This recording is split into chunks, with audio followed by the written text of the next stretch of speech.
Hello friends, welcome to editorial analysis by simplified civil services. आज 14 June को total 2 article discuss करेंगे।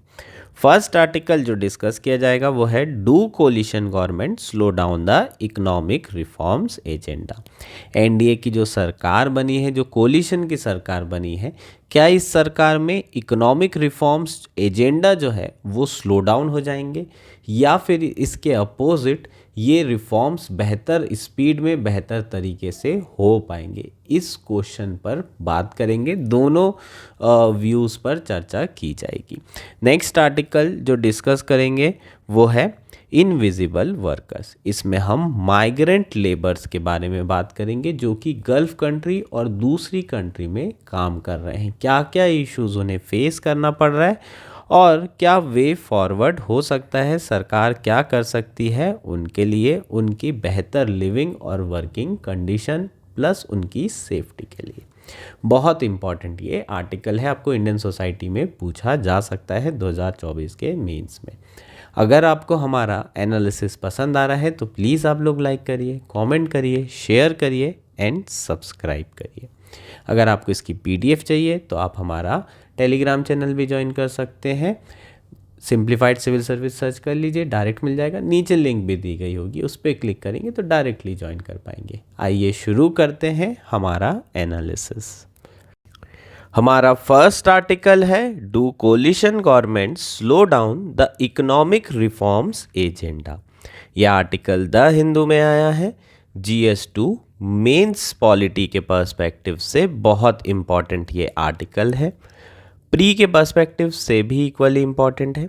Basically article में हम बात करेंगे कोलिशन गवर्नमेंट की और स्ट्रॉन्ग गवर्नमेंट की, जिन्हें पूर्ण बहुमत होता है, सिंगल लार्जेस्ट पार्टी को पूरा का पूरा बहुमत होता है, और कोलिशन गवर्नमेंट की जहां पर कई सारी पार्टीज मिलके वो बहुमत अचीव कर पाती है।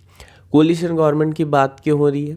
क्योंकि जो इस बार सरकार बनी है 18वीं लोकसभा में, वो एक कोलिशन गठबंधन की सरकार है जिसमें भारतीय जनता पार्टी बीजेपी को सबसे ज़्यादा सीट मिली है, लेकिन उन्हें पूर्ण बहुमत नहीं मिला है। उन्हें 240 के अराउंड सीट्स हैं और पूर्ण बहुमत जो नंबर है वो 272+1 है। एनडीए गठबंधन को ये नंबर मिला है और एनडीए गठबंधन ने सरकार बनाई है। अब जब हम गठबंधन की बात करते हैं, कोलिशन की बात करते हैं, इसका मतलब कई सारी पार्टीज मिल करके गवर्नमेंट बना रही है।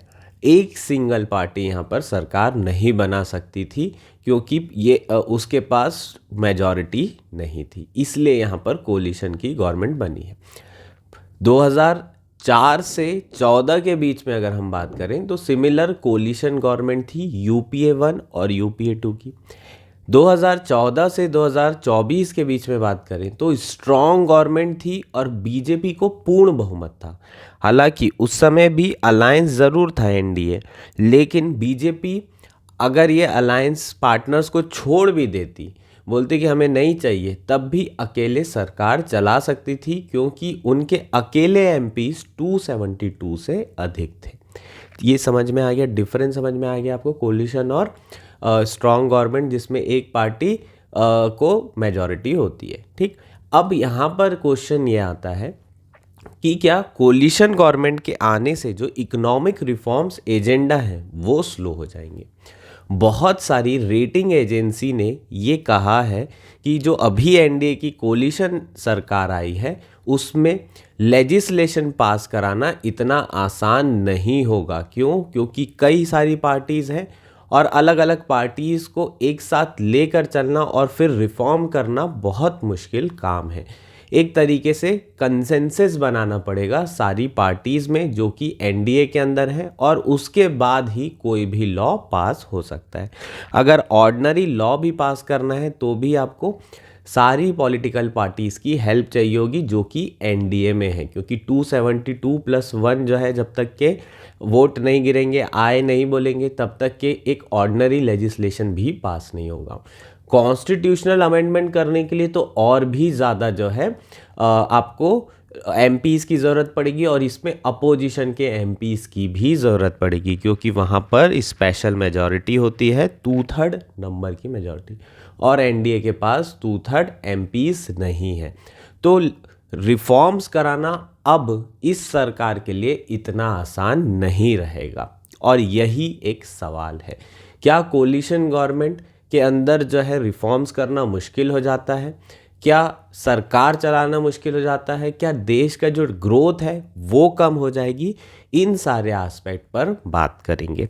नाउ आर्टिकल की बात कर लेते हैं। एक क्वेश्चन यहाँ दिया हुआ है, उसको एड्रेस कर लेते हैं। Do coalition government end up making too many policy concessions? क्या कोलिशन की जो सरकार है वो बहुत ज़्यादा पॉलिसी कंसेशन करती है? टू सम एक्सटेंट यस, ये बिल्कुल सही है कि कोलिशन की सरकार को क्या करना पड़ता है, पॉलिसी कंसेशन करना पड़ता है। कैसे करना पड़ता है अब ये समझ लेते हैं। जैसे कोलिशन की सरकार है, बिहार की बात करते हैं। बिहार में जेडीयू की सरकार है बीजेपी के साथ। अब जेडीयू एनडीए का एलाय बन गया है। अब वो चाहते हैं कि बिहार को स्पेशल कैटेगरी स्टेट्स का दर्जा मिलना चाहिए। आंध्र प्रदेश भी चाहता है। तो पिछले 10 साल में ये अलाय ज़रूर थे बीजेपी के, लेकिन उस समय ये बार्गेनिंग पोजीशन में नहीं थे। क्यों? क्योंकि बीजेपी अकेले जो है बहुमत में थी। उनको फ़र्क नहीं पड़ता था कि ये लोग जो है चले भी जाएं तो भी सरकार उनकी चलेगी। लेकिन अब क्या हो गया है, अब अगर मान लो जेडीयू और चंद्रबाबू नायडू टीडीपी दोनों ही चले जाते हैं तो ये सरकार गिर जाएगी। तो अब यहाँ पर आपको पॉलिसी कंसेशंस थोड़े से ज़्यादा देने पड़ेंगे। चीज़ें क्लियर है? लेकिन एक बेनिफिट ज़रूर है। एक बेनिफिट क्या है? अब जो भी बार्गेनिंग होगी वो ओपनली होगी, और ये इंश्योर करेगा कि जो भी कंसेशन दिए जा रहे हैं उसमें फुल ट्रांसपेरेंसी है। पहले भी ऐसा होता था कि कंपीटिंग इंटरेस्ट होते थे अलग अलग पार्टीज़ के, है ना। भले ही बीजेपी पूर्ण बहुमत में थी, लेकिन उसके बाद भी अपने अलायंस को तो साथ लेकर चलना चाहती ही थी। बहुत सारे स्टेट में उनका गठबंधन था, तो वो ये चाहते थे कि अपने अलायंस को अलग ना करें। तब भी जो है उनकी डिमांड को वो एक्सेप्ट किया करते थे, लेकिन वो डिमांड जो है पर्दे के पीछे हुआ करती थी।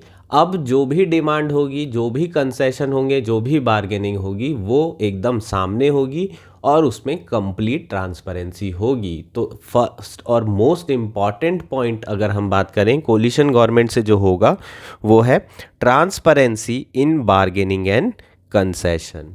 जो बार्गेनिंग और कंसेशन है उसमें ट्रांसपेरेंसी कंप्लीट देखने को मिलेगी। कोई भी डिसीजन पे किस तरीके से आया जा रहा है, कौन जो है नच कर रहा है, कौन सी पॉलिटिकल पार्टी इसके पीछे है, हर एक चीज़ आपको कोलिशन की सरकार में दिखाई देती है। और ट्रांसपेरेंसी एंड अकाउंटेबिलिटी डेमोक्रेसी के लिए बहुत इंपॉर्टेंट होती है। तो कोलिशन गवर्नमेंट इतनी भी खराब नहीं है, ये फर्स्ट पॉइंट से हमें समझ में आता है। दूसरा, अगर हम बात करें तो जब कोलिशन की सरकार होती है तो नी जर्क रिएक्शन बहुत कम देखने को मिलता है। ऐसा नी जर्क रिएक्शन कम देखने को क्यों मिलता है? क्योंकि जो पॉलिटिकल पार्टीज़ है, सारी पॉलिटिकल पार्टीज़ वो क्या करेगी, नेगोशिएशन करेगी। अगर मान लीजिए बीजेपी की सरकार है तो वो उनको पता है कि हाँ ठीक है, हम अकेले ही हैं और बाकी अलायंस तो सब ठीक है, उनसे ज़्यादा कुछ पूछने की ज़रूरत नहीं है, डिमोनेटाइजेशन कर दो 8 नवंबर 2016 को। अब जब इस तरीके से आप जो है रिफॉर्म कर देते हैं, एकदम ही एब्रप्टली कोई नई चीज़ आ जाती है, तो उससे बहुत ज़्यादा इकॉनमी को नुकसान हो सकता है। और ऐसा हुआ भी था, है ना। उसके बाद से जब से डिमोनेटाइजेशन हुआ था, अगले 2 साल तक इंडिया की जो ग्रोथ है वो नीचे आई थी। उसके बाद फिर कोविड आ गया तो फिर और नीचे चली गई, और फिर जो है अभी रिसेंटली बाउंस बैक की है। वो भी सरकार जो है कैपिटल एक्सपेंडिचर कर रही है, इसलिए अभी भी प्राइवेट इन्वेस्टमेंट उतना नहीं बढ़ा है जितना बढ़ना चाहिए। और ये जो है डीमोनेटाइजेशन के बाद से ही प्राइवेट इन्वेस्टमेंट कम हुआ था, क्योंकि ये नी जर्क रिएक्शन था सरकार का। उन्हें लगा कि बस ऐसे कर देंगे और सब कुछ सही हो जाएगा। तो जब बाकी पॉलिटिकल पार्टी से आप डिस्कशन करेंगे तो हो सकता है कि इस तरह के जो डिसीजंस हैं वो नहीं होंगे। इकॉनमी के लिए भी बहुत बेनिफिशियल रहेगा। कैसे? अगर सारी पार्टीज़ जो है ना, जो सरकार में है एनडीए, अगर वो सब नेगोशिएट कर रही हैं तो जो चेंज होगा वो लेस रेडिकल चेंज होगा, बिल्कुल ओवरनाइट वाला चेंज नहीं देखने को मिलेगा। और इसमें अगर रेडिकल चेंज बहुत लेस होगा तो पॉलिसी स्टेबिलिटी आपको देखने को मिलेगी, और अगर पॉलिसी स्टेबिलिटी होगी तो उससे ऑब्वियस है कि जो इन्वेस्टर है वो मतलब क्लियर रहेगा उनको कि हाँ भाई एक पॉलिसी जो है धीरे धीरे प्रोग्रेस हो रही है, एकदम से रेडिकल चेंज नहीं आ रहा है, और उस हिसाब से वो इन्वेस्टमेंट करते रहेंगे। अगर आप एकदम से कोई भी चीज़ कर देते हैं, कोई भी रिफॉर्म ले आते हैं, तो उससे बहुत ज़्यादा नुकसान हो जाता है। क्यों हो जाता है? क्योंकि फिर इन्वेस्टर होल्ड करते हैं अपना पैसा, उसके बाद देखते हैं इस रिफॉर्म के इम्पैक्ट क्या पड़ रहे हैं, इसका इम्प्लीमेंटेशन क्या हो रहा है, और फिर आपने सडनली वो लेकर आ गए तो हो सकता है 4-5 साल तक के वो इसके इफ़ेक्ट्स देखते रहें, तब तक कि अपना पैसा इन्वेस्ट ना करें, और जीडीपी को बहुत नुकसान होता है। तो अगर पॉलिसी स्टेबिलिटी रहेगी तो इन्वेस्टमेंट और ग्रोथ दोनों ही प्रमोट होगी। तो ये चीज़ भी आपने देखा होगा पिछले 10 सालों में कि कहीं ना कहीं सरकार जो है एकदम से रिफॉर्म लेकर आ जाती, प्रॉपर इम्प्लीमेंट नहीं होता, उसके कारण भी जो प्राइवेट इन्वेस्टमेंट है वो कम हुआ है, और ये कोलिशन गवर्नमेंट में नहीं होगा। नेक्स्ट क्या है?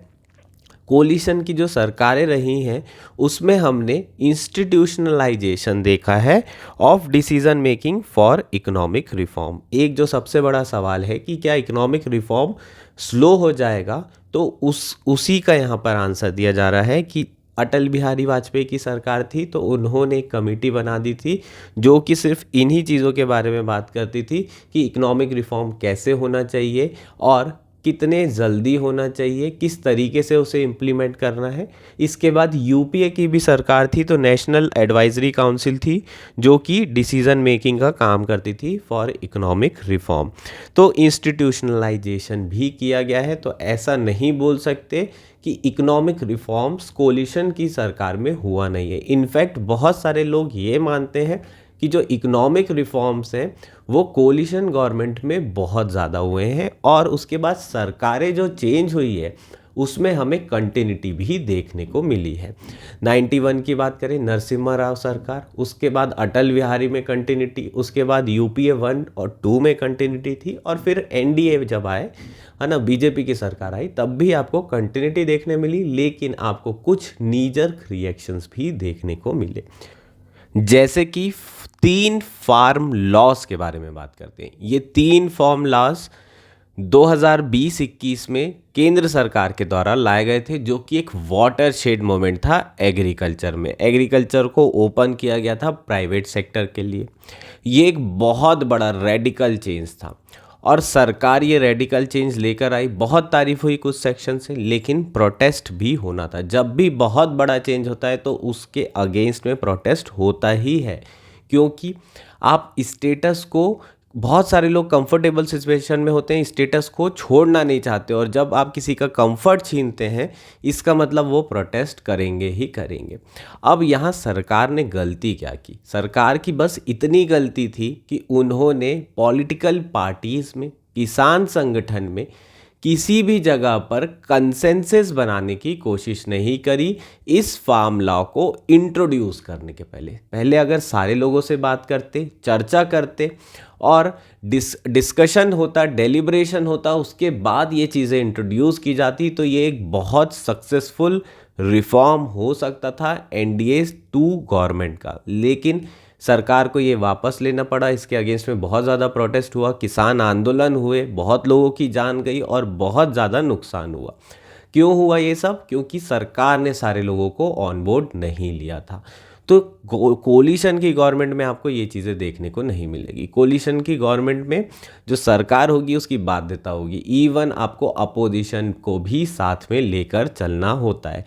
केवल एक जीएसटी ऐसा था जो कि एनडीए की सरकार में पास हुआ है, जिसमें सारे लोगों ने समर्थन किया है, और इसी तरीके से जो है आपको सबके साथ कंसेंसस बना के काम करना होता है डेमोक्रेसी में। नो डाउट डिले होगा, लेकिन चेक्स एंड बैलेंस बना ज़रूर रहता है। तो कोलिशन की सरकार आएगी तो डिले तो पॉसिबल है, लेकिन जो भी चीज़ होगी वो इफ़ेक्टिव होगी, वो ग्राउंड पे इम्प्लीमेंट प्रॉपर की जा सकेगी, उसमें बार बार चेंज करने की ज़रूरत नहीं पड़ेगी, और किसी तरह के आपको नीजर रिएक्शन देखने को नहीं मिलेंगे। ऐसा नहीं होगा कि सारी चीज़ें लेकर आ गए, पास करा दिए और फिर वापस लेना पड़ रहा है। तो आपके जो रिफॉर्म्स हैं वो डीले हो सकते हैं, लेकिन रिफॉर्म्स होंगे ज़रूर और इफ़ेक्टिवली इम्प्लीमेंट भी किए जा सकेंगे। ये कोलिशन गवर्नमेंट की हिस्ट्री रही है, पिछले 30 सालों में काफ़ी सक्सेसफुल रही है कोलिशन की सरकार इकोनॉमिक रिफॉर्म्स करने में। डीले नो डाउट पर इफ़ेक्टिव।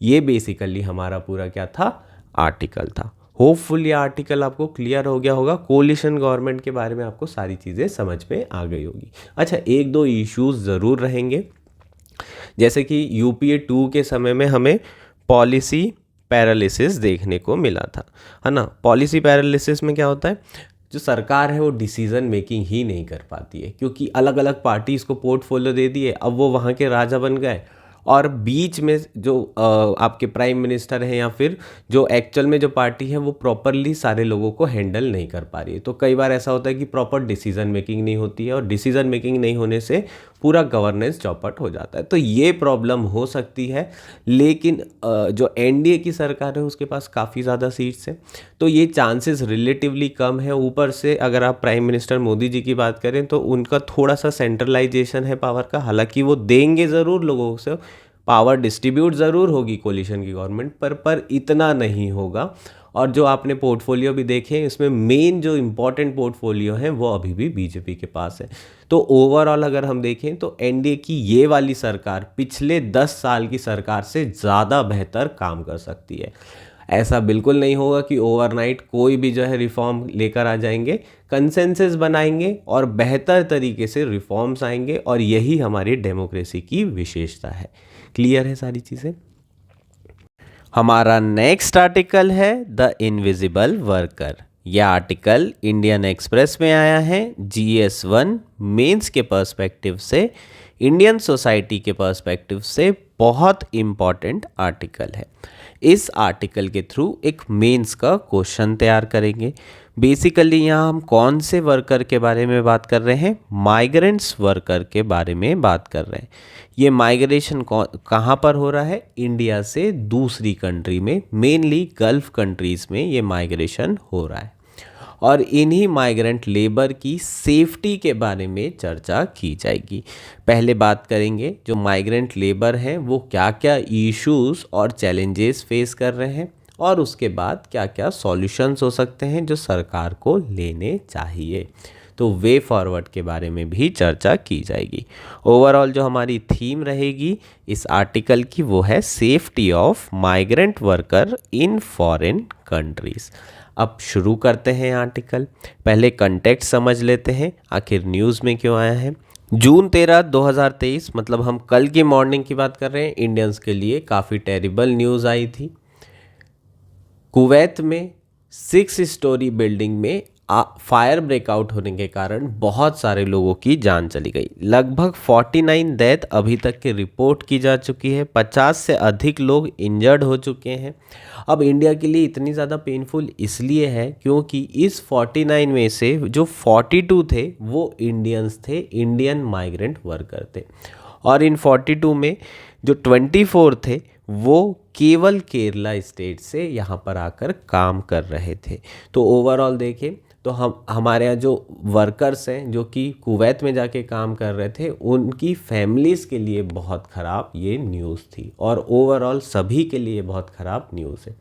लेकिन एक बार और दोबारा से जो माइग्रेंट वर्कर्स हैं उनकी कंडीशंस जो है दोबारा से न्यूज़ में आ गई है। उनकी लिविंग कंडीशन, उनकी वर्किंग कंडीशन दोबारा से न्यूज़ में आ गई है, स्पेशली गल्फ़ कंट्री में। ऐसा पहले भी बहुत बार हुआ है। जब फीफा वर्ल्ड कप की तैयारी की जा रही थी तो इंडिया से बहुत सारे लेबर्स उठाकर लेके गए थे, और उस समय भी बहुत ज़्यादा क्वेश्चन किया गया था जो लेबर्स हैं उनकी लिविंग कंडीशन, उनके वेजेस के बारे में, उनकी वर्किंग कंडीशंस के बारे में। बहुत ख़राब तरीके से यहाँ से लेबर को लेके जाया जा रहा है और ट्रीट किया जाता है। तो जो वर्किंग कंडीशन है वो दोबारा से इस पर सवाल उठना शुरू हो गया है। तो अब हम बात कर लेते हैं, ये कंटेक्स्ट हो जाएगा। अब क्या क्या जो है इश्यूज फेस करना पड़ता है माइग्रेंट लेबर्स को। पहला है poor and harsh working condition. ठीक है, बहुत ख़राब वर्किंग कंडीशंस रहती हैं, और आपको साथ ही में जो वेजेस भी है वो भी बहुत ज़्यादा आपको नहीं मिलता है। तो ये चीज़ें आपको फेस करनी पड़ती है। इसके एग्जाम्पल में फीफा वर्ल्ड कप इंसिडेंट लिख सकते हो। नेक्स्ट है lack of social security. Social security आपको नहीं मिल पाती है। आप वहाँ पर काम करते हैं, वहाँ के अलग लॉज हैं, इंडिया के अलग लॉज हैं। ऐसे में कई बार होता है कि जो वर्कर्स होते हैं उन्हें वो कंपनसेशन जो भी सोशल सिक्योरिटी में वो पैसा डाल रहे होते हैं वो उन्हें मिल ही नहीं पाता। जब भी वो देश छोड़ के आते हैं उनका पैसा डूब जाता है। तो सोशल सिक्योरिटी से रिलेटेड बहुत ज़्यादा इश्यूज लेबर को, माइग्रेंट लेबर को फेस करना पड़ता है। थर्ड क्या है? Exploitation and discrimination. Secondary citizen की तरह, सिटीज़न भी नहीं, सेकेंडरी क्लास लेबर की तरह वहाँ पर इंडियन वर्कर को ट्रीट किया जाता है। बहुत सारी कंट्री में आपको देखने के लिए मिला होगा। इसके कारण बहुत ज़्यादा ह्यूमन राइट वायलेशन के केसेस भी आते हैं। लगातार न्यूज़ में ये सारी चीज़ें बनी रहती है। ठीक, वेजेस का तो इशू है ही, और जो सबसे बड़ा इशू है वो क्या है? Lack of data on migrants. Government के पास प्रॉपर डेटा ही नहीं है कि कौन से लेबर्स है जो कि वहाँ जा रहे हैं, कितने लेबर्स हैं वहाँ, कितने महीने से रह रहे हैं, कहाँ काम कर रहे हैं, उनकी वर्किंग कंडीशन कैसी है, बिल्कुल इन सारी चीज़ों का आइडिया नहीं है।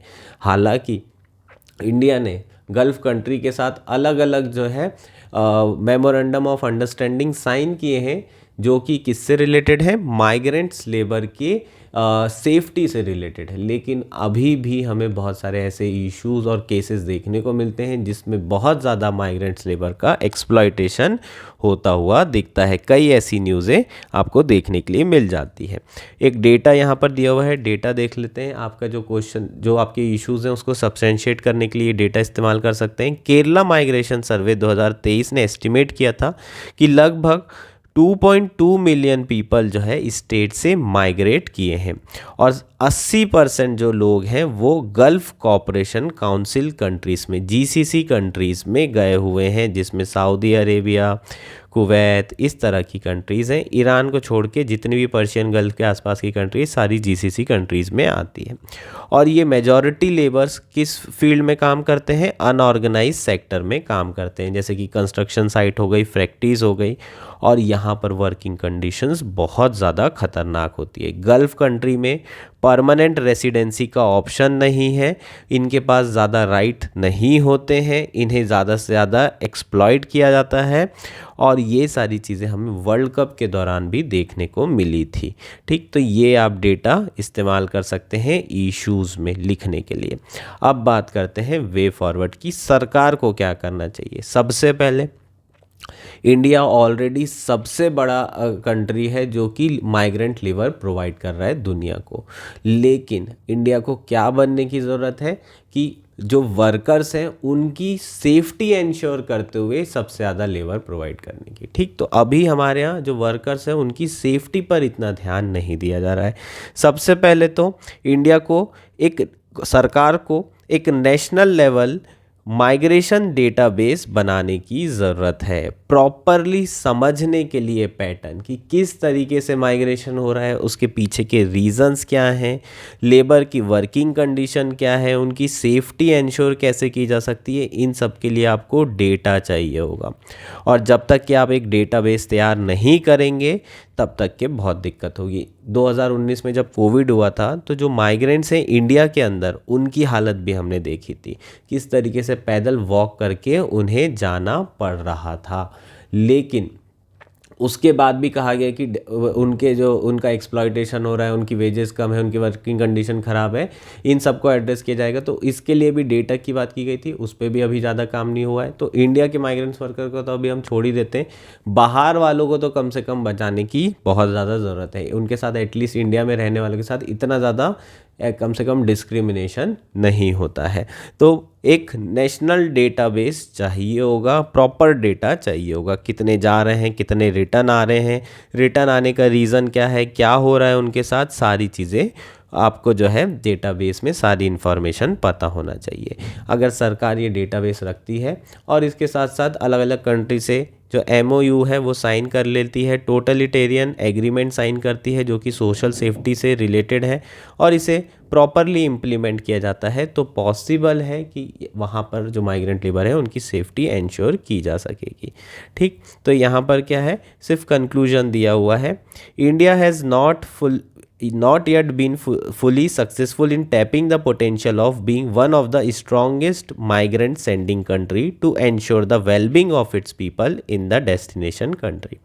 It is high time that India is known as a country with most efficient infrastructure for ensuring safe migration and life at the destination for migrant, not just the highest migrant sending country that receive the most remittance.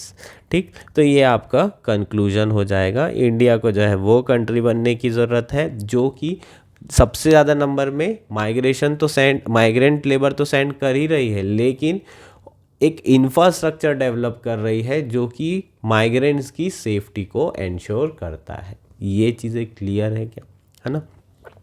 Recently आपने एक और news पढ़ी होगी, Israel में जो है UP की सरकार 20,000 लेबर्स को भेज रही थी, है ना। तो इस तरीके से कि जो माइग्रेशन है उसका बहुत ज़्यादा अपोजिशन भी हुआ था। ये भी एज एन एग्जांपल आप यूज़ कर सकते हैं और इश्यूज़ में भी डाल सकते हैं। अच्छा, माइग्रेशन होता क्यों है यार? ऑब्वियस है, माइग्रेशन इसलिए होता है क्योंकि बेहतर जॉब अपॉर्चुनिटी के लिए यहाँ पर इंडिया में नहीं मिल रही तो लोग दूसरी कंट्री में जाते हैं, डेवलप कंट्री में। जैसे इंडिया में आते हैं बांग्लादेशी, वैसे ही इंडिया से जो है जहाँ दूसरी कंट्री में अच्छा पैसा मिलता है वहाँ पर लोग जाके पैसा कमाते हैं, अपने फैमिली को पैसा रेमिटेंस के रूप में भेजते हैं। ठीक, इसलिए मेनली माइग्रेशन होता है। तो ये सारे पैटर्न को समझने की ज़रूरत है। चीज़ें क्लियर है क्या? ये बेसिकली हमारा आर्टिकल हो जाएगा। होपफुली आर्टिकल आपको क्लियर है। That's it for today. Thank you and enjoy your day.